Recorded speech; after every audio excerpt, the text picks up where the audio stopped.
그리고 한 가지 좀 더 나누고 싶은 것은 우리 순교자의 후손, 북한 지하교회 성도들을 잘 섬겨야 된다. 이런 마음을 한 가지 좀 더 나누고 싶습니다. 앞에서도 이야기했지만 제가 순교자들이 후손들이 간증을 한 3번 정도 이렇게 우리 선교회 이 강단에서 이렇게 나누면서 진행하면서 좀 이렇게 들었던 마음을 조금 이렇게 나누고 싶습니다. 여러분, 우리 여기 앉아 있는 우리 예배드리는 우리 모든 지체들은 이런 문제에 대한 인식을 좀 가지고 있었던지는 잘 모르겠지만은 북한 선교의 내부적으로 조금 더 깊이 들어가면 아주 심각한 문제가 내재해 있어요. 그것의 질문이 한 가지 뭔가 하면 북한 선교의 주체는 누군가? 누가 북한 선교의 주체냐? 제가 이 내용을 어떤 데서 한번 이렇게 강의를 한번 했던 적도 있어요. 나중에 우리 선교에서도 한번 이 부분에 대해서 좀 잘 정리해서 이렇게 나누고 싶은 마음이 있는데, 지금 이 북한 선교의 주체는 누군가 하는 것들에서 아주 이렇게 치열하게 이렇게 내적인 아직까지는 뭐 드러난 것처럼 안 보이지만은 어떤 내적인 갈등이 있어요. 그래서 지금 요즘에 북한 선교를 하는 대상들이 하려고 하는 어떤 그런 그룹들이 몇 그룹이 있어요. 첫째는 북한 지하교회 성도들은 지금도 북한 땅에 남아서 신앙의 삶을 지키고 있어요.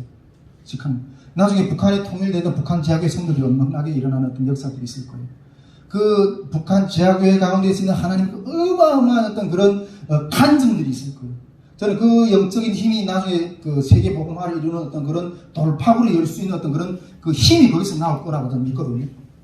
첫째는 북한 지하교회 성도들 주체, 북한 선교회 주체는 누구냐? 이 부분이 하나 있고, 둘째는 탈북민교회, 북한 선교회 주체는 탈북민들이다. 이렇게 외치는 어떤 그런 그룹이 하나 있고, 또 세 번째는 한국교회, 한국교회도 북한 선교회 주체다. 이렇게 외치는 게 있고, 또 한 그룹이 있는데 해외 한인교회들, 해외 한인교회들. 여러분, 이 갈등은 이게 만만치 않아요. 지금 잘 이렇게 나타나지 않지만은, 그런데 이 문제를 우리가 잘 해결하지 못하면 나중에 통일 한국 시대에 한국교회는 어마어마한 문제를 또 내재를 하고 일어나게 될 거예요.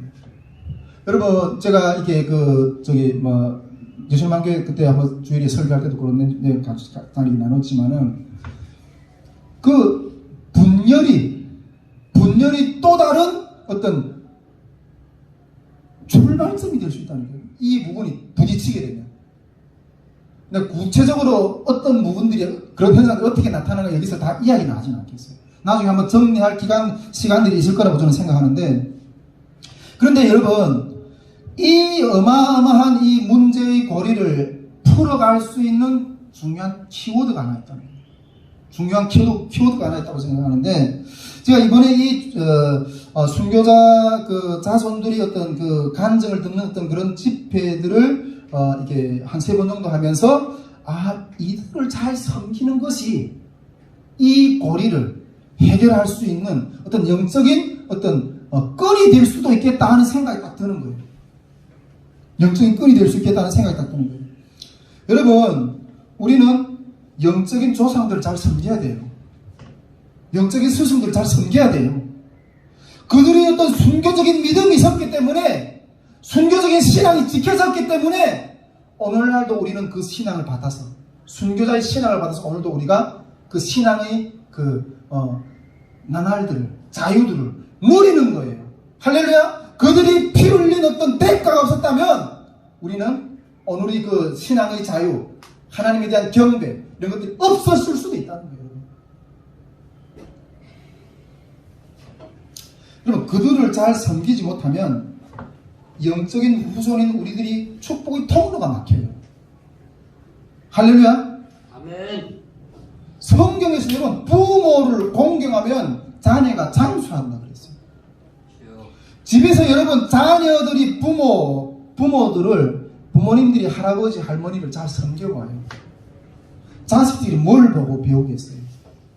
내가 처음에 이렇게 한국에 와서, 물론 이 자본주의자의 시스템이 내가 되게 방법이 없겠다 이렇게 생각은 하지만은, 왜 부모님들을 다 양로원에 보내요? 나중에 우리 자녀들도 우리를 양로원에 보낼 거예요. 쓸쓸하게 위해서. 북한에서는 저는 할머니 아직도 기억이 나요. 유치원 딸이 할머니 오줌똥을 다 받아내면서 할머니가 요강에다 오줌 싸고 일어나지 못해서 그래서 그거 다 버리고 이러면서 잘 세웠어요. 부모님 그럼 우리 자손들이 손에서 하늘나라 보내드렸고 그런 가정들이 축복을 받는다니까요, 여러분. 할렐루야. 아멘. 가정에서도 부모를 공경할 때 자손들이 축복을 받아요. 여러분, 나라에서도 나라를 위해서 피 흘려 죽은 그 용사들을 그리고 보훈 정책이라고 하나요? 여러분, 그런 사람들 잘 대우를 하는 게 마땅한 도리예요. 나라를 위해서 목숨을 바쳐 싸워서 죽으면서 했는데 여러분, 그런 사람들 잘 공대를 해줘야지 나라를 지키려고 하는 사람들이 더 일어나지.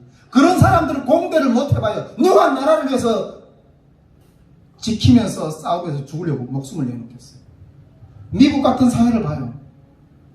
그 자기 군인들이, 자기 국민이 해외 나가서 전쟁에 죽으면 그 유골이라도 찾아오지 못해서 그 유골이 찾아오는 그 순간에는 온 나라가 완전히 경건한 분위기를 모셔드리는 나라를 지키기 위해 싸운 자들. 여러분, 그런 것처럼 여러분 우리가 이 신앙의 선대들을 제가 이번에 구정임 성도님을 보니까 그렇게 북한에서 고통당하면서 이렇게 살았는데 자손들이 대접을 못 받았더라고요. 그래서 우리 선교회가 물론 사용하는 어떤 재정이 한계가 있고 이렇지만은 정말 조금이라는 많은 것에도 이들을 섬겨야 되겠다. 그것이 우리가 축복받는 길이라니까요. 좀 그런 마음이 좀 들더라고요.